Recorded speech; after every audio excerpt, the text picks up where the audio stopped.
प्रमाणे काम करते. नेक्स्ट सिद्धांत, भीती ही नेहमी टॉप थिअरी प्रमाणे काम करते.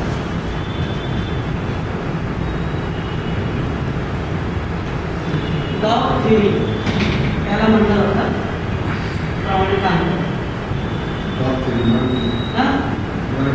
मराठीत कशाला टॉप थिअरी लिहिता येतं आपल्याला, त्या पद्धतीने करा. मराठीत कन्वर्ट करा. थिअरी म्हणजे आपण सिद्धांत, कुठल्याची श्वान सिद्धांत, श्वान सिद्धांत कसा म्हणायचा, श्वान सिद्धांत कसा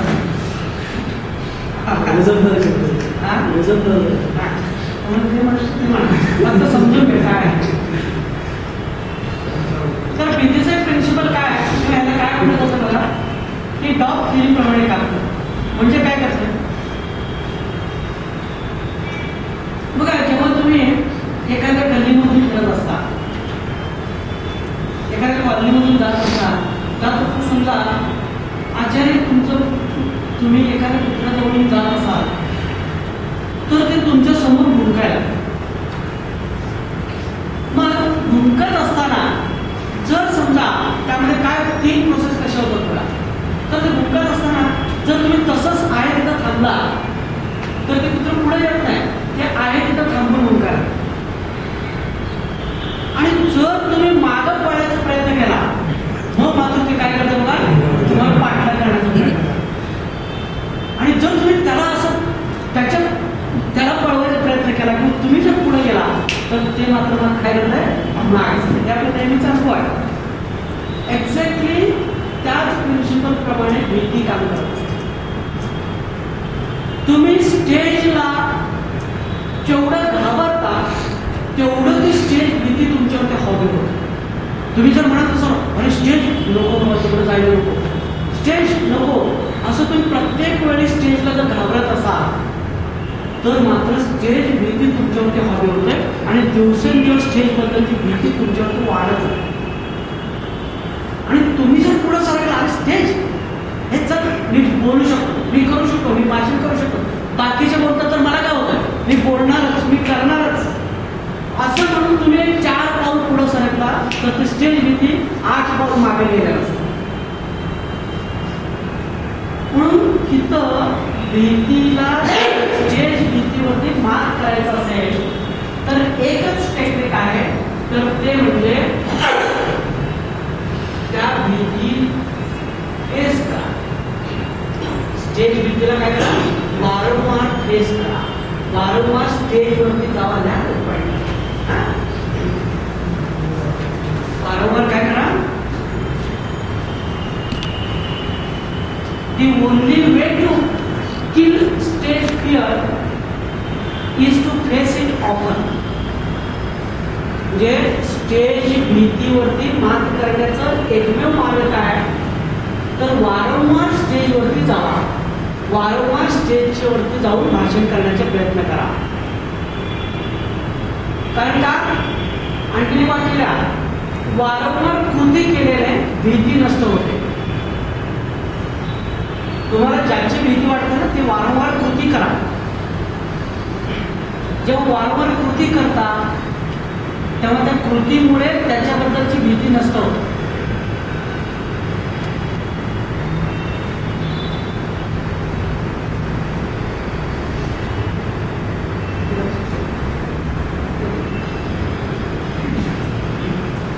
काय करा, कृती करायला पाहिजे, वारंवार स्टेज फेस करायला पाहिजे.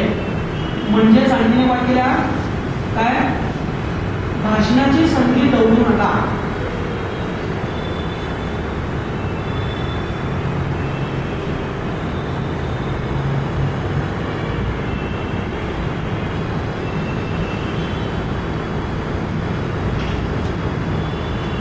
भीती हे डॉग थिअरीप्रमाणे काम करतं.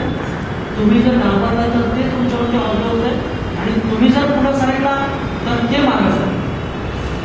मग पुढे सरकण्याची काय टेक्निक आहे, तर वारंवार कृती करा, वारंवार स्टेजवरती जाण्याचा प्रयत्न करा. अगदी पहिल्यांदा तुम्ही काय छोट्या कामाने सुरुवात करू शकता.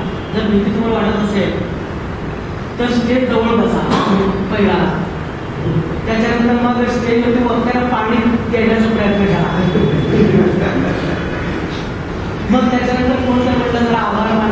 तर मग हळूहळू आभार मानायचा प्रयत्न करा. कोण म्हणलं सत्कार करा, सत्कार करण्याचा प्रयत्न करा. कोण म्हणलं आणखी जरा येतो मनोज व्यक्त करा, मनोज व्यक्त करा. असं करता करता की नाही स्टेजची भीती तुम्ही घालू शकता.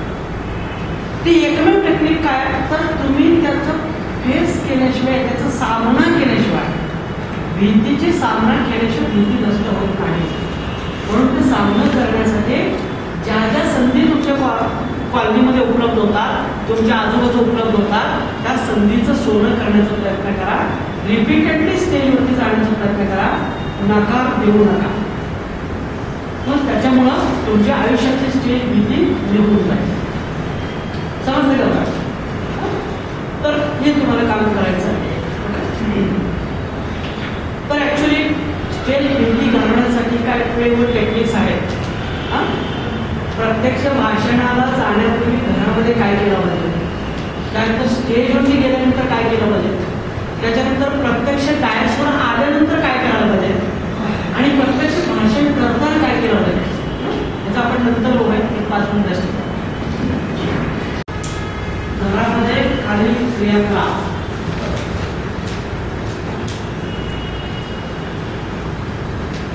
मी जे स्वतः करत होतो सुरुवातीच्या काळामध्ये ते मी तुम्हाला सांगतो, आणि ह्याच्यातून पूर्णपणे स्ट्रेस निघून जातो. First point, warm up. वॉर्मअप असं द्या.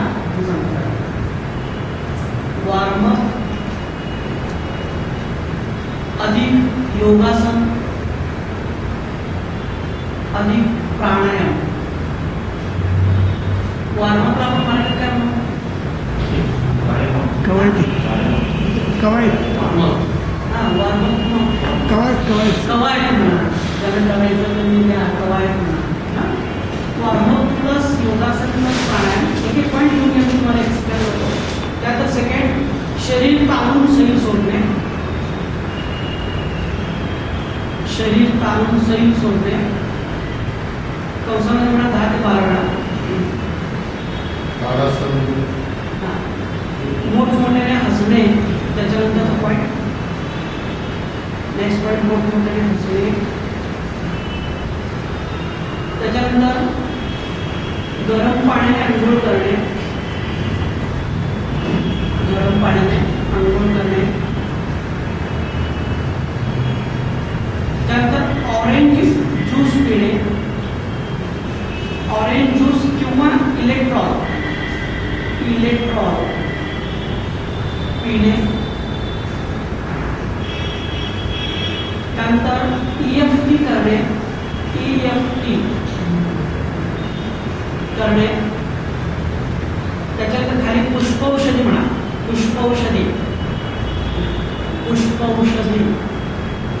त्यामध्ये म्युम्युलस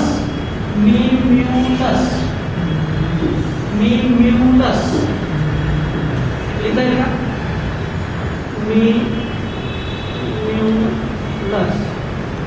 म्युम्युलस प्लस रॉक रोज.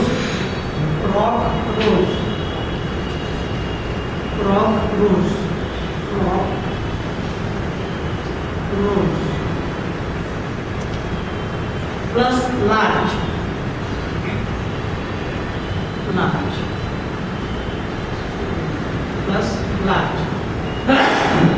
ओके. त्याच्यानंतर शेवटचं पॉईंट आहे व्हिज्युअलायझेशन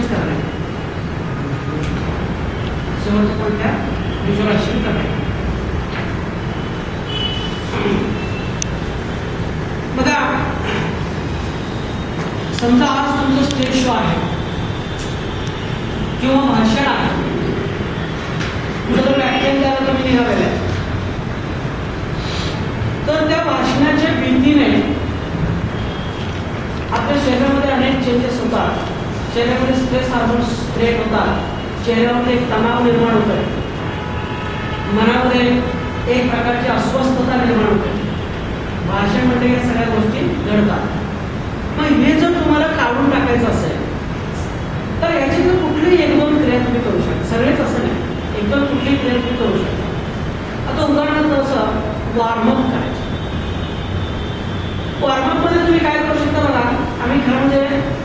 सेल्फ हिप्नोटिझम म्हणा, हिप्नोथेरपीमध्ये ह्या गोष्टी आम्ही शिकवतो.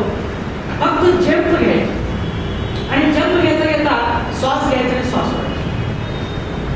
ही इफेक्टिव्ह मेथड आहे बघा. काय तेव्हा जंप घेता घेता श्वास घेणे आणि श्वास सोडणे, हे असे 3-4 मिनिटं जर केला स्ट्रेस निघून जातो. शरीरामध्ये जे काही ताण निर्माण झालेलं आहे ते सगळं ताण ह्या फक्त स्ट्रेसने निघून जातं. 3 ते 5 मिनिट असा जंप घेऊन श्वासोश्वास करायचे. आपण नंतर करून घेऊया. त्याच्यानंतर सेकंड, तुम्हाला जर जमत असेल तर योगासन करा, प्राणायाम करा. तर योगासन जमत नसेल तर ठीक आहे, योगासन केलं तर फार उत्तम आहे. नाही केलं तरी चालेल, फक्त जंपिंग जरासं वाढवा. आणि त्याचबरोबर प्राणायाममध्ये काय करायचं आहे, बसून की नाही फक्त खोल श्वास घेणे, श्वास सोडायचा. एकच काम करायचं. सगळी प्राणायाम त्याच्यामध्ये येतात. काय करायचं, बसलेलं तुम्ही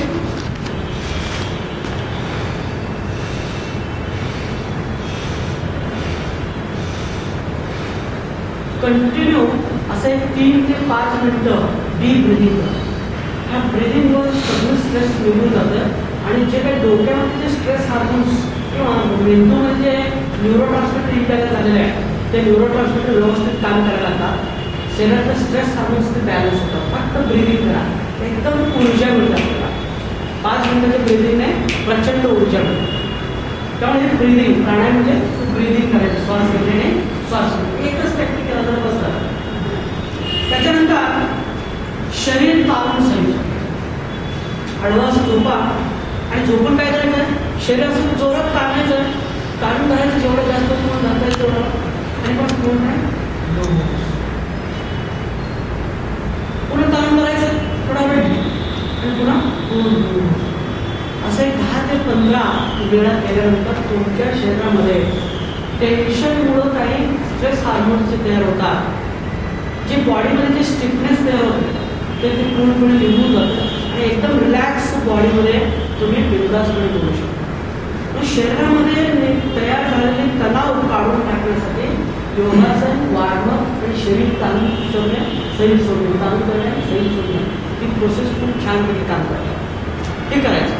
मी नेहमी काय करतो, वार्मअप, जम्पिंग करणे, श्वास घेणे आणि मग डीप ब्रिदिंग करतो. एवढं 2-3 टेक्निक केलं तर काही वाटत नाही. मी नेहमी हे करतोच कशाच्या, तर हे तुम्ही करा. त्याच्यानंतर समजा अति टेन्शन असेल, अगदीच टेन्शन जर आलं असेल ना, मग बिंदासपणे खोली बंद करा आणि मोठमोठ्याने हसा, मनसोक्तपणे हसायचं. कारण याचा सिद्धांत मी तुम्हाला सांगतो की मनामध्ये नेहमी मनाचा नियम असा आहे की मनामध्ये कोणतेही 2 opposite emotions at a time काम करू शकत नाही. 2 पैकी एक कुठलं तर असू शकतं, पण दोन्ही ॲट अ टाइम राहत नाही. एक तर प्रेम राहील, नाहीतर तिरस्कार राहील, नाहीतर प्रेम तिरस्कार दोन्ही पण चालू आहे, असं कधी होत नाही. एक तर मनामध्ये भीती राहील, नाहीतर आत्मविश्वास राहील. एक तर मनामध्ये आनंद राहील, नाहीतर दुःख राहील. आनंद दुःख ॲट अ टाइम काम करत नाही. भीती आणि आत्मविश्वास ॲट अ टाइम काम करत नाही. प्रेम तिरस्कार ॲट अ टाइम काम करत नाही. कुठलं तरी एक आनंद असणार. मग जर तुम्हाला टेन्शन जर घालवायचं असेल, तुमच्या आतमध्ये जे भीती जी आहे, स्टेज भीती जर घालवायचं असेल, मग आतमध्ये काय क्रिएट करावं पाहिजे, मनामध्ये आनंद निर्माण करा. भीती घालवण्यासाठी आनंद निर्माण करा. मग हे आनंद निर्माण करण्यासाठी काय करायचं आहे, टेन्शन घालवण्यासाठी मोठमोठ्याने असा आर्टिफिशियली 3-4 मिनिटं हसा. तर 3-4 मिनिटं हसल्यामुळं तुमच्या आतमध्ये ॲड्रेनलिन नावाची केमिकल तयार होतं आणि ज्या केमिकलमुळं तुमच्यातली सगळी स्ट्रेस निघून जाते आणि तुम्ही एकदम आनंदपूर्ण होता. त्यामुळे हे हसणे, laughter is the best medicine in the world असं म्हटलं जातं. जगामध्ये टेन्शन घालवण्यासाठी हसणे इतकं दुसरं मेडिसिनच नाही, औषधच नाही. तुम्ही कुठं जर मेडिकलमध्ये गेला आणि मला हसण्याचं औषध द्या म्हणलं तर मिळणार, मला आनंदाचे औषध द्या पण ते फक्त त्याला laughter is the best medicine. हसणे एकमेव त्याच्यामध्ये उपचार आहे. त्यामुळे अति टेन्शन जर असेल तर हसणे हा एक काम करा, एक्सरसाइज करा.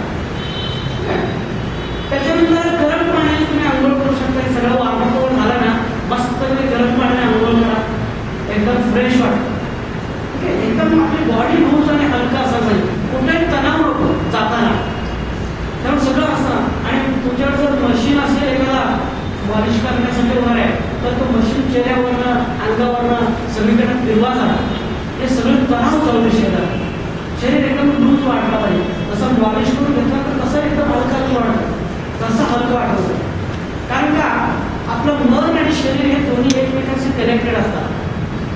तुमचं मन शरीर जर तणावग्रस्त असेल तर मन पण तणावग्रस्त. तुमचं शरीर एकदम रिलॅक्स असेल, इझी असेल, लूज असेल, तर त्यावेळी मन पण लूज असेल, इझी असेल. म्हणून शरीराला सुद्धा काय करा, रिलॅक्स बनवा. शरीर रिलॅक्स झालं की मन रिलॅक्स होतं, कारण एकमेकांच्यावरती ते परिणाम करत असतात. म्हणून ही योगासन, प्राणायाम, मालिश करणे, गरम पाण्याने आंघोळ करा, आणि त्याच्यानंतर ऑरेंज ज्यूस द्या. ऑरेंज ज्यूसमुळे काय होतं माहिती आहे का, शरीरामध्ये टेन्शनमुळे जे स्ट्रेस आपण सिक्रेट होतात त्यामुळे विदिन 15 मिनिटांमध्ये घालवतात, शरीराच्या बाहेर राहतात. त्यामुळे मस्तपैकी मोठ्या ग्लासभर, कधी टेन्शन मिळेल, भाषण करतानाच असं नाही, कुठलंही टेन्शन आलं समजा, काय आलं तर ऑरेंज ज्यूस प्यायचं किंवा ही सगळी गोष्टी करायची. तर याच्यानं काय होतं, माणूस एकदम 15-20 मिनिटामध्ये एकदम रिलॅक्स होतो. किंवा कॅडबरी सुद्धा चांगला आहे त्याच्यासाठी, किंवा इलेक्ट्रॉन सुद्धा तुम्हाला ऊर्जा देत लक्षात द्या. इलेक्ट्रॉन, डीप ब्रिदिंग, ह्या गोष्टी फार चांगले काम करतात. तर ही तुम्ही व्हिटॅमिन बी आतमध्ये जायला पाहिजे. व्हिटॅमिन बी आतमध्ये गेला स्ट्रेस बाहेर निघतो. त्याच्यानंतर एक EFT म्हणून एक पॉईंट आहे, तो आपण करणार आहे. तर जाताना, घरी जाताना की नाही EFT करायची, घरातून बाहेर पडताना EFT करा. तर EFT ने सुद्धा जातं की तुम्ही काय आपण. त्याच्यानंतर व्हिज्युअलायझेशन करायची. असं पुष्पौषध. पुष्पौषध फार बेस्ट आहे बघा. मी जे तुम्हाला लिहून दिलेलं आहे ते कुठल्याही प्रकारची भीती वाटत असेल, टेन्शन, अति टेन्शन येत असेल, अति चिंता, अति काळजी, अति घबराटपणा, असं मन कमवत असेल, तर ह्या तुम्हाला जे 3 पुष्पौषधीचे लिहून दिलेले आहे तर ते 3 तुम्ही 1 महिनाभर, आठवड्याभरामध्ये तुम्हाला रिझल्ट मिळायला लागतात. किती टेन्शन, भीती वाटत असलं तर ह्याच्यातून वाटत नाही. हे मनावरती काम करणारे औषध आहे आणि ते कुठल्याही प्रकारचे होमिओपॅथिक मेडिकलमध्ये मिळतात. आणि एका महिन्यामध्ये, महिन्याची किंमत किती असणार आहे, 50 रुपये, 50 रुपये, 50 रुपये, 150 रुपयामध्ये हे औषध मिळतं महिन्याभराचं. तर तुम्ही जर महिनाभर जर हे औषध घेतले की नाही तर तुमच्यातील तणाव सगळं पूर्णपणे निघून जातं, कायमस्वरूपी निघून. खूप लोकांना मी हे सुचवतो, खूप लोक येतात. माझा एक प्राध्यापक होता मित्र, त्याला प्रचंड टेन्शन वाटायचं. प्राचार्याने टेबलमध्ये बोलावलं म्हटलं की थरथर तो कामातच जायचं, काय होईल काय नाही. मीटिंग आहे प्राध्यापकांची म्हटलं की नाही, हा प्राध्यापक हेड ऑफ डिपार्टमेंट, पण मीटिंग आहे म्हटलं की नाही त्याला घाम सुटायचं, BP वाढायचं. पण जेव्हा मी त्याला ही गोळ्या घ्यायचं, हे मेडिसिन घ्यायला सांगितलं, तेव्हापासून तो स्वतः मीटिंग हँडल करतो, स्वतः सगळ्या गोष्टी पुढं होऊ शकतो.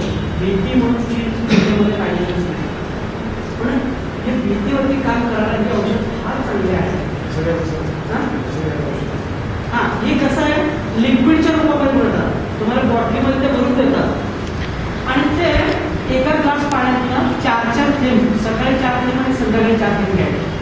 आता समजा ह्याचे 4 थेंब घाला त्या पाण्यामध्ये, ह्याचे 4 थेंब घाला, त्याचे 4 थेंब घाला, पाणी पिऊन टाका. साईड इफेक्टवर काहीच नसतं ते.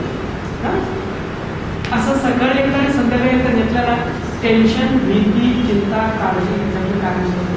आयुर्वेदिक पुष्पौषधी म्हणून त्याच्यातनं काय होतं माहिती आहे का, शब्दांची गोळ्या वगैरे करून देतात पण ते गोळकाळ होऊन जाते. त्यापेक्षा डायरेक्ट ड्रॉप पाण्यामध्ये घ्यायचे. डायरेक्ट ड्रॉप पाण्यामध्ये घ्या, 4 थेंब टाका 1 ग्लास पाण्यामध्ये, सकाळ संध्याकाळी घ्या. नॉर्मल आपण पाणी जे पितो ते सगळं म्हणजे 4-4 थेंब टाका, 3-4 थेंब टाका. हां, सगळं एकदम म्हणतात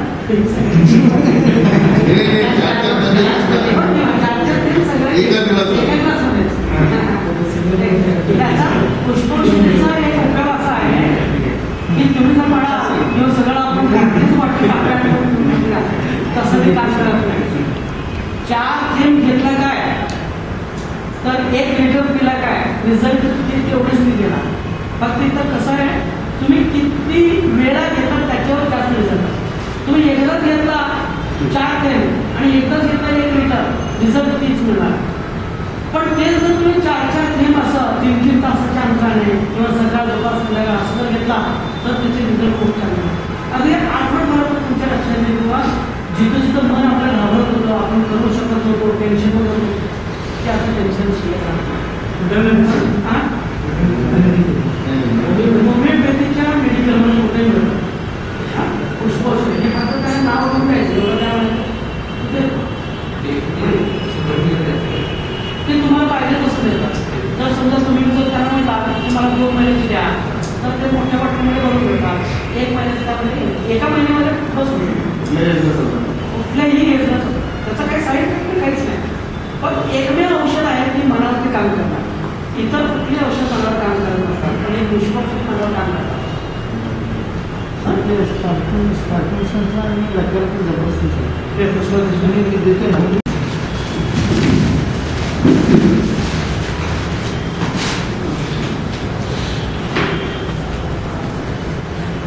EFT म्हणजे काय बघा, इमोशनल फ्रीडम टेक्निक.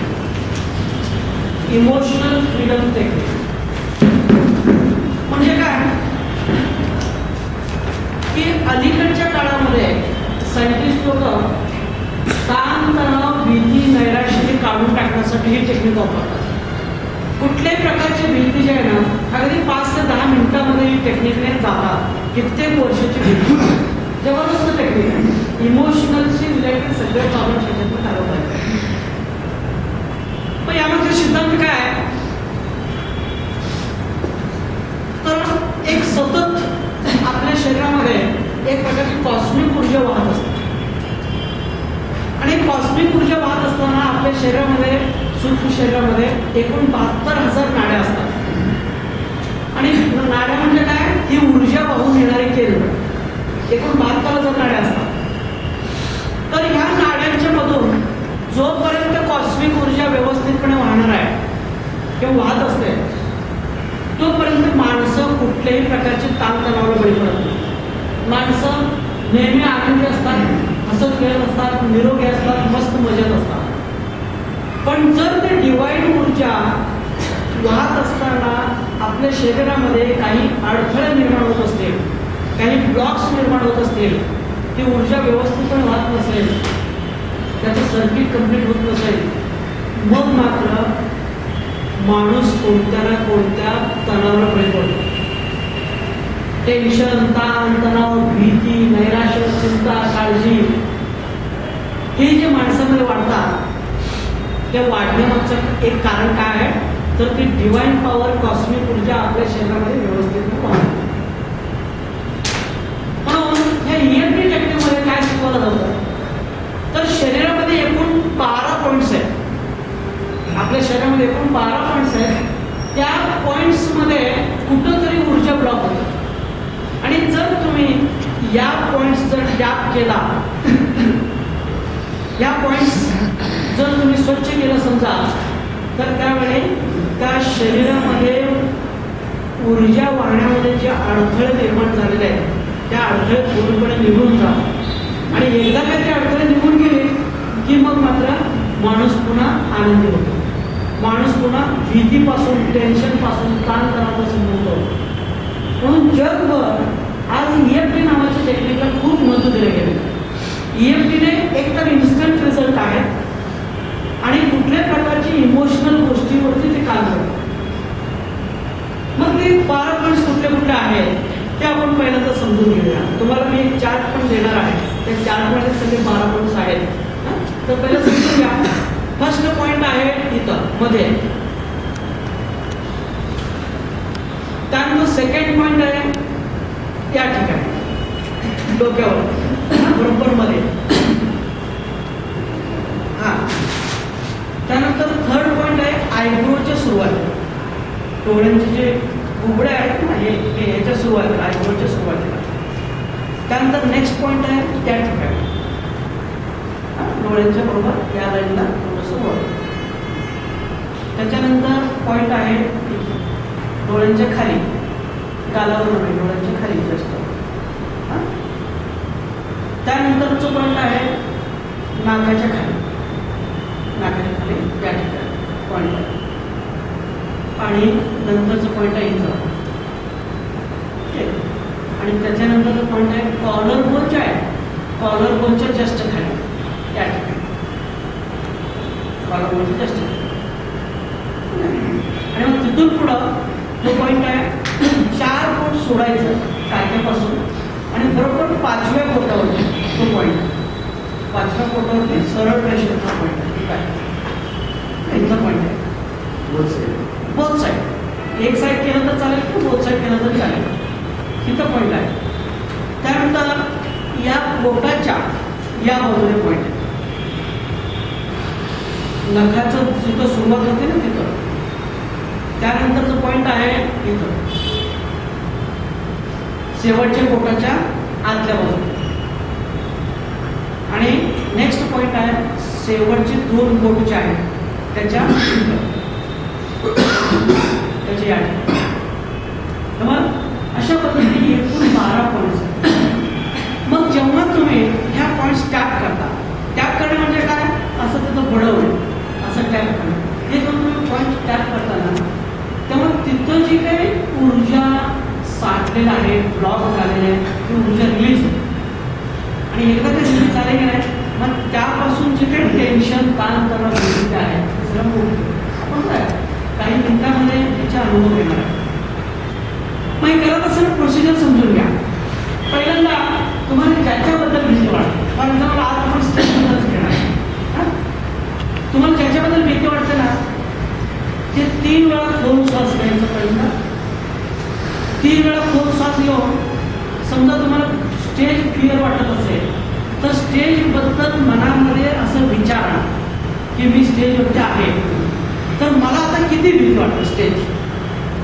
मग माझ्या हातात नंतर कापतात, मला बोलता येत नाही, मागचा घसात कोरडा पडलेला आहे, आवाज फुटलेला आहे, डोळ्यामध्ये पाणी आलेलं आहे, काय तुम्हाला वाटतं ना तो जे काही फिलिंग्स आतून येतात ना त्याला मार्क्स द्या. 0 ते 100% मार्क्स जर तुम्हाला द्यायचं असेल तर किती टक्के भीती वाटते. मग मला 40% भीती वाटते, मग कुणाला 80% वाटेल, कुणाला 30% वाटेल, कुणाला 10% वाटेल, कुणाला 90% वाटेल. काय असेल ते तुमच्या कल्पनेने ते काय करायचं, एक मार्क द्यायचा, एक स्केल द्यायचं. मग स्केल देऊन झाल्यानंतर मग काय करायचं बघा की इथं आपण टॅपिंग करू. पहिला पॉईंट हे फर्स्ट पॉईंट PR पॉईंट म्हणतात त्याला. तर हे टॅपिंग करताना मग ॲक्सेप्टन्स सजेशन घ्यायचं. स्वीकार कसा की जरी मला स्टेज भीती वाटत असले तरी मी त्याचे पूर्णपणे स्वीकार करतो. असं मनात 3 वेळा ते म्हणायचं. आणि म्हणता काय करायचं बघा की पॉईंट टॅप करायचं. कमीत कमी 25 ते 30 वेळा हे पॉईंट टॅप होणार. जरी मला स्टेज भीती वाटत असले तरी मी त्याचे पूर्णपणे स्वीकार करतो. जरी मला स्टेज भीती वाटत असेल तरी मी त्याचा पूर्णपणे स्वीकार करतो. असं 3 वेळा म्हणता 25 ते 30 वेळा टॅप होणार आहे. आणि हे झाल्यानंतर पॉईंट नंबर 2 ते पॉईंट नंबर 11पर्यंत 12पर्यंत पॉझिटिव्ह सूचना घ्यायची.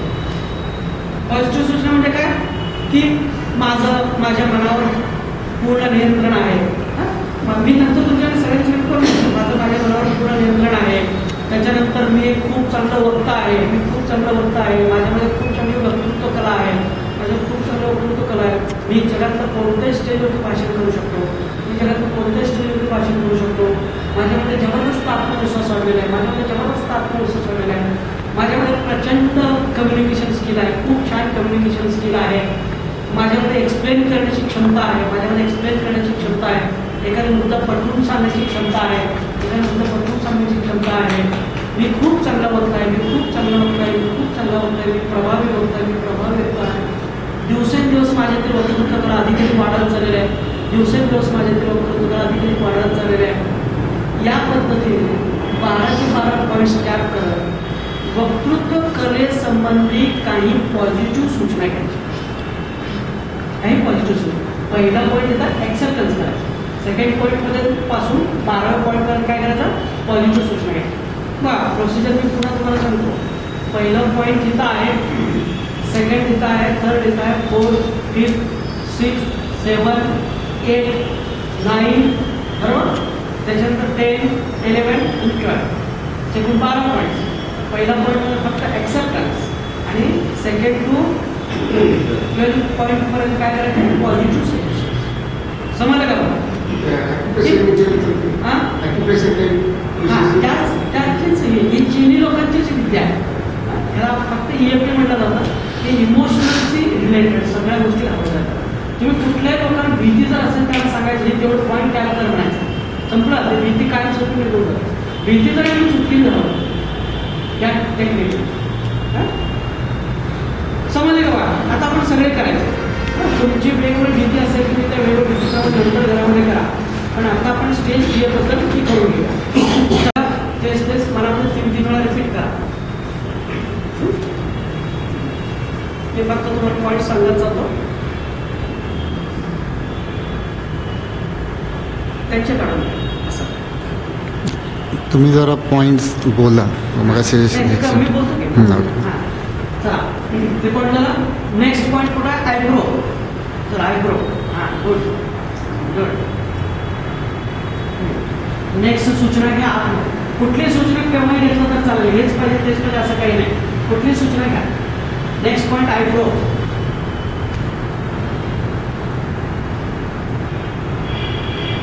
हां आयब्रो नंतर इथं चला डोळ्यांच्या बाजूला रिपीट करा सूचना. जास्त जास्त सूचना रिपीट करा. वेगवेगळ्या सूचना घ्या.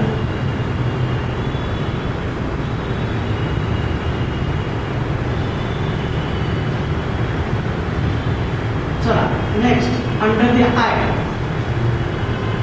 डोळ्यांच्या खाली एकदम गालावर नाही जरासं हां डोळ्यांच्या खाली जास्त गालावर नाही.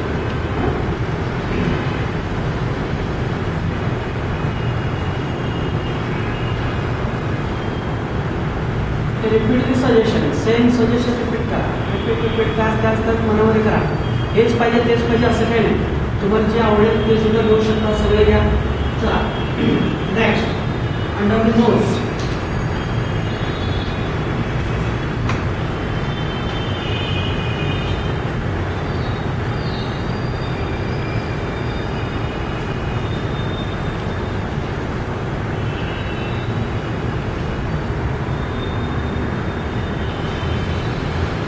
Next under the mouth.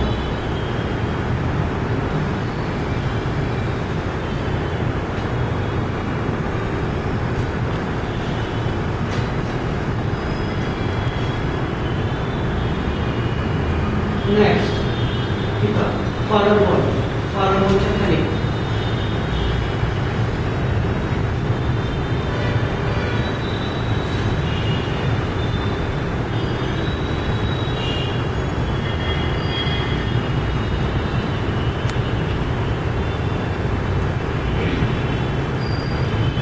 Next इथं 4 बोट सोडायचे आणि 5व्या बोटाला बरोबर.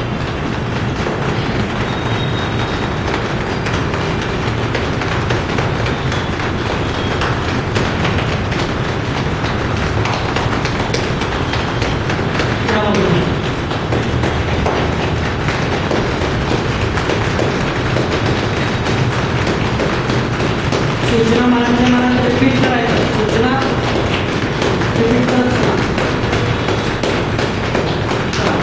नेक्स्ट इथं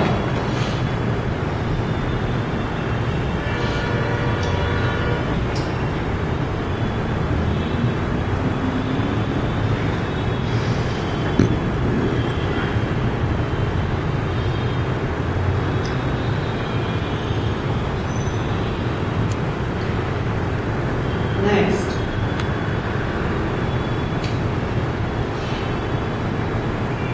सूचना मात्र मला चालूच ठेवायचं. अरे कुठं डोकं नाही इथं बाजूला पॉईंट बघा की हां लास्ट बोट घे. लास्ट बोट असं वर नव्हे.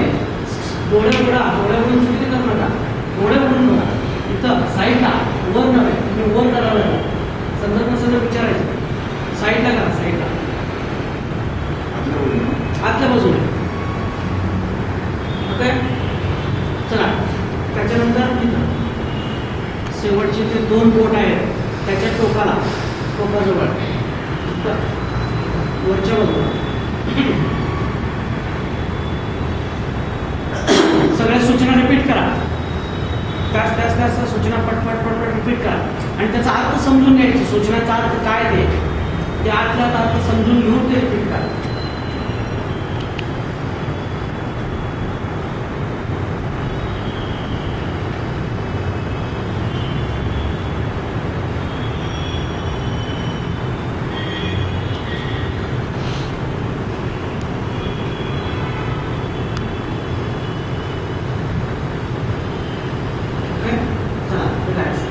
पुन्हा 3 वेळा खोल श्वास घ्या. फक्त प्रॅक्टिकल आपण करणार आहे. मागाशी तुम्ही व्हिज्युअलायझेशन म्हणून थेरी लिहिलेलं आहे. ते व्हिज्युअलायझेशन कसं करायचं वगैरे वगैरे त्याचं माझं प्रिन्सिपल काय आहे, सिद्धांत काय आहे, ते सगळं आपण बघितलेलं आहे. फक्त आता प्रॅक्टिकल ते व्हिज्युअलायझेशन करत असताना नियम काय काय बघा. व्हिज्युअलायझेशन प्रेझेंट टेन्समध्ये करा, चालू वर्तमान काळामध्ये करा. व्हिज्युअलायझेशन करत असताना हे भावना वापरा, पंचेंद्रियांचा वापर करा, भावनेचा वापर करा, स्वतःला बघा. हे नियमच आहेत बरोबर. तर त्या नियम वापरून आपण काय करणार आहे आता व्हिज्युअलायझेशन करणार. चला मी सांगतो त्या पद्धतीने सगळ्यांनी डोळे बंद करायचे आणि डोळे बंद करून बसा.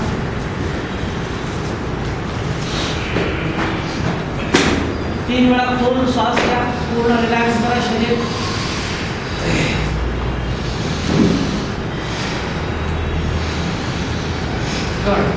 मी सांगतो त्या पद्धतीने मन पटल्यावरती कल्पना करायची.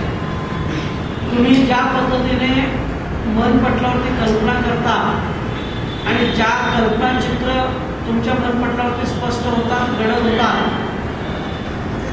त्या चित्राप्रमाणे तुमचं अंतर्मन प्रत्यक्षात कृती करायला. म्हणून जर तुम्हाला तुमची स्टेज फिअर घालवायची असेल तर तुमच्या अंतर्मनामध्ये किंवा मनपटलावरती जे निगेटिव्ह इमेज तयार झालेले आहे, मला स्टेजवर बोलता येत नाही, हे निगेटिव्ह इमेज नष्ट करायचं आहे आणि त्याच्या जागी पॉझिटिव्ह इमेज तयार करायचं. आणि ते आता आपण करतो. कल्पना करा तुम्ही तुमच्या जागेवरून उठलेला आहात, अत्यंत आत्मविश्वासाने, हसत मुखाने, बिनधास्तपणे स्टेजकडे चालत येत आहात.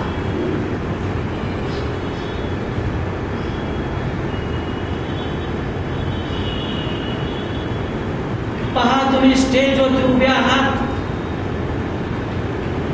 डायस जवळ उभे आहात.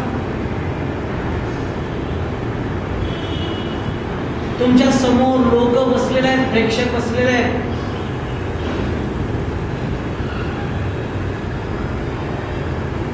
त्या प्रेक्षकांच्याकडे आत्मविश्वासाने नजर फिरवा, सगळ्यांच्यावरून नजर फिरवा, सगळ्यांचे चेहरे पहा, सगळ्यांच्या डोळ्यातून डोळे घालून आत्मविश्वासाने चेहऱ्यावरती एक स्माइल ठेवत बिनधास्तपणे पहा.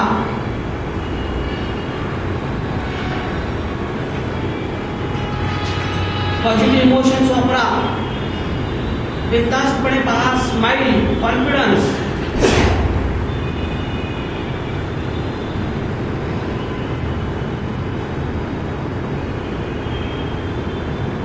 पहा आता तुम्ही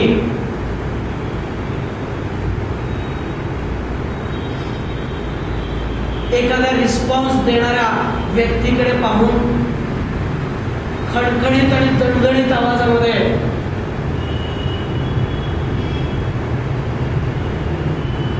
स्वतःबद्दल ओळख करून देत आहात. तुम्ही कोण आहे, कुठून आलेला आहात, पुढे काय करणार आहे, किती वर्षाचे तुम्ही हिप्नोटिस्ट आहात, किती स्टेज शो तुम्ही केलेला आहे आणि आज तुम्ही काय करणार आहे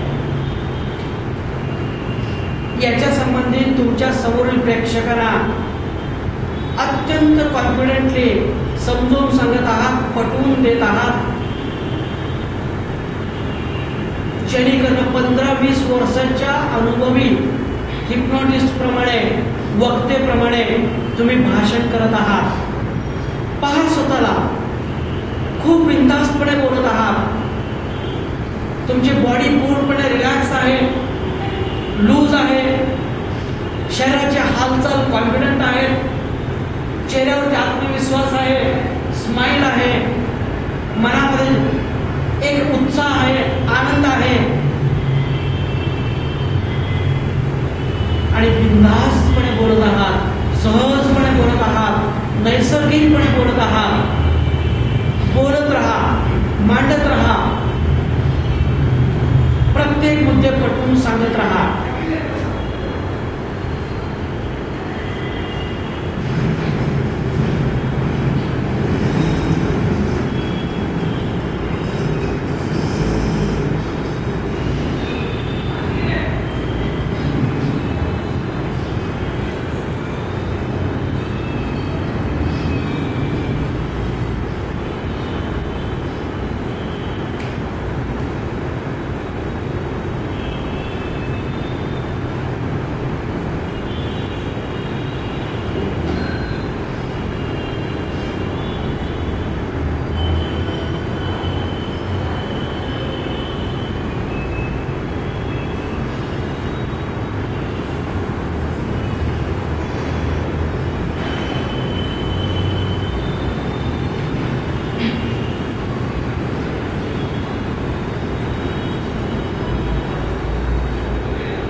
चला पुन्हा कल्पना करा, तुम्ही तुमच्या खुर्चीवरून उठलेला आहात. भाषण करण्याचे तुमचे नंबर आलेला आहे. नंबर येताच मनामध्ये एक आनंद निर्माण झालेला आहे. हा फील करा, मला आता भाषण करायचं, मला आता भाषण करायचं आहे. खूप आनंदी झालेला आहे. पहा, तुम्ही हसतमुखाने, आत्मविश्वासाने स्टेजकडे चालत येत आहात.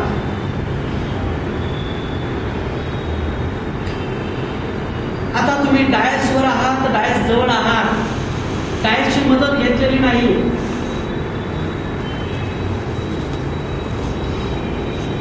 पहा, तुम्ही बिनधास्त उभारलेलं आहे. शरीर रिलॅक्स आहे, मन रिलॅक्स आहे, आनंदी आहे, कॉन्फिडंट आहे.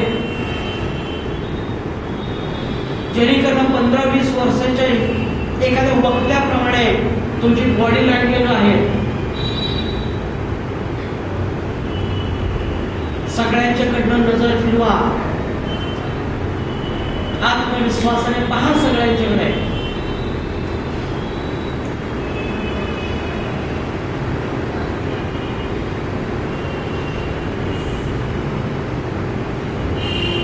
स्माइल करा.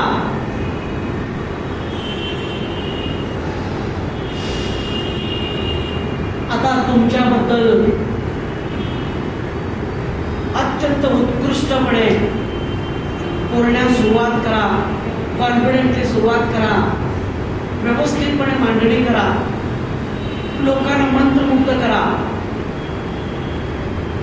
बिनधास्त बोला.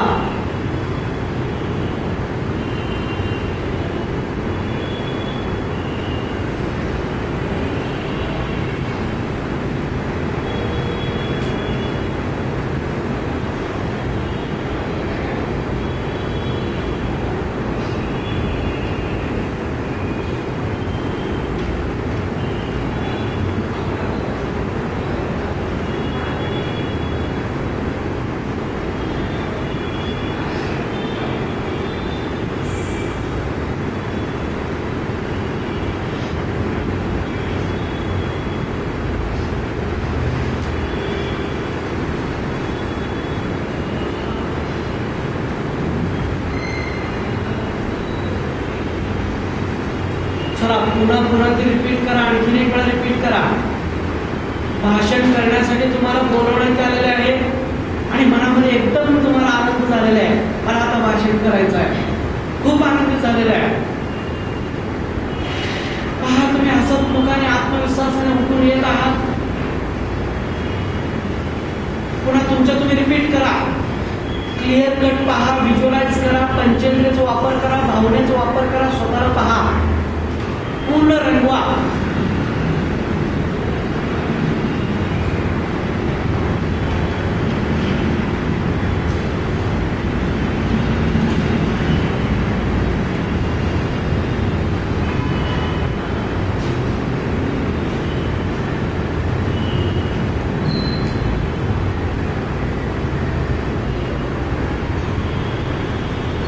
पहा, प्रेक्षकातील लोक पळत पळत आलेले आहेत.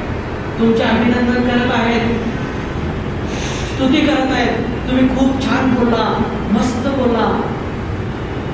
एकदम प्रभावीपणे मांडणी केलेले तुम्ही, म्हणून ते तुमची स्तुती करत आहे. त्यांचे शब्द ऐका.